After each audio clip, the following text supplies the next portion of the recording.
فقير پارەی پێ نییە شەڕ بە خەڵکە بڕۆشێ مێوژەکەوە تۆزێتان هەستەکەم تامێکی لێ دێ ئەوتە مێوژاتێتان فراوڵی لێ دێ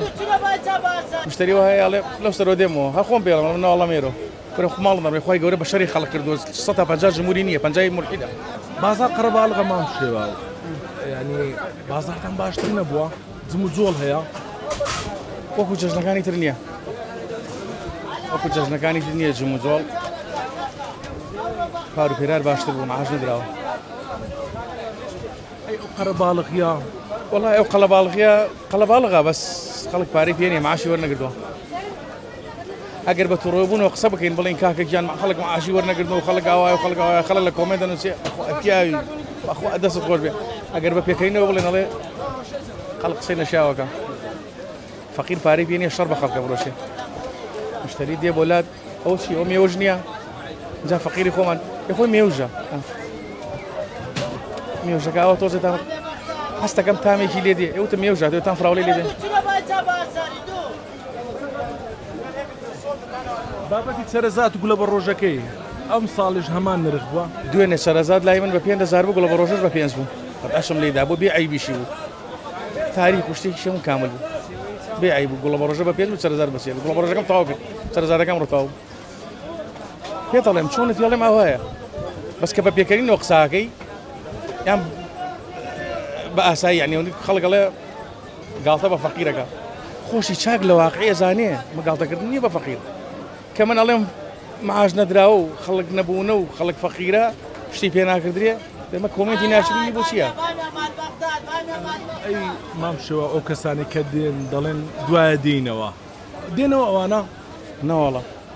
مشتریەوە هەیە ئەڵێ لەو سەرۆ دێمەوە هە خۆم پێڵم ناوەڵەمێرۆ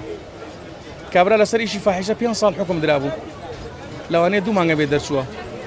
لە کۆمنت بە من نووسی بوو خۆت سوو کرد باوڕەکەی هەر هەرزەکارێک و بە دیار مۆبایلەوە دانیشتووە بەبێ ئەوەی فکر کاتەوە ئەم پیاوە چی ئەڵێ باسی چیەکە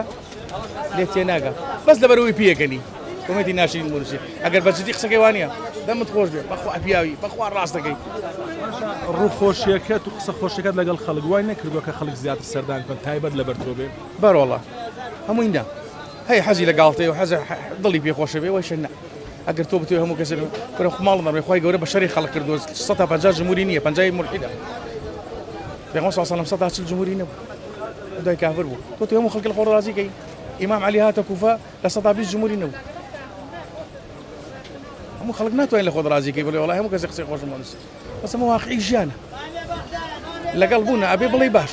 ڕاستیەکان بڵێ لەگەڵ نەبوونیشا بڵێ وایە کەمێک قسەی خۆشم بۆ بکە سەبارەت بۆ مشتریانی دێنە لات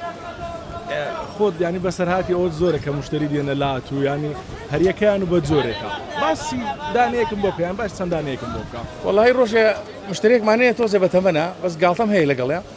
هات بۆ ئێرە قەیسیم دانا بوو قەیسی کارتۆن قەیسی بوو 2 کیلۆیی بوو وتی کاشێەوە قەیسی بەچەندە وتم کیلۆی بە 2000 کارتۆنی بە 4000 وتی بە سێبی بەم وتم قەیسێکە سەی تاریخێکی کرد وتی کاشێەوە ئەمە تاریخی کەمە وتم 3 مانگی ماوە وتی 3 مانگ چییە؟ میش بۆ گاڵتە دێم خۆ 2 مانگی ماوە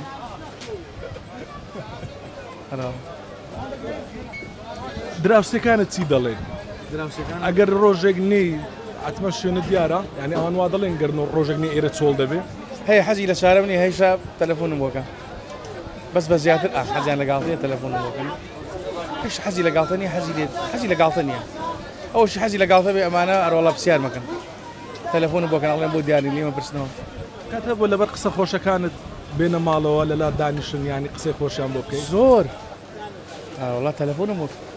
دێن بۆ ماڵ تەلەفۆنم بۆکەن بۆ داوا داعات مەکەن پێیانمت چیا لە ئاخر ڕۆژ و بەیانی جەژنە بۆ هەموو خەڵکی جەژنە پیرۆزی بۆ چێ دەنێری لە ڕێگەی کەناڵەکە ئێمەوە